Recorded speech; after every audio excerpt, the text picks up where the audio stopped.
What's the meaning of color bar?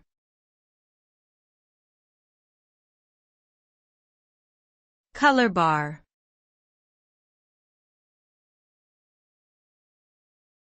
Color bar.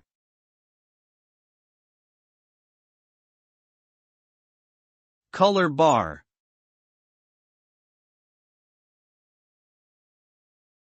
Color bar.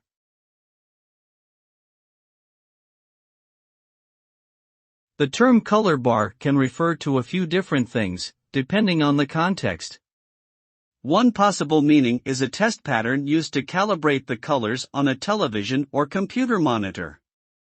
This pattern consists of a series of vertical bars, each displaying a different color, and is used to ensure accurate color reproduction. Another meaning of color bar is a form of discrimination based on skin color or ethnicity, particularly in South Africa during apartheid.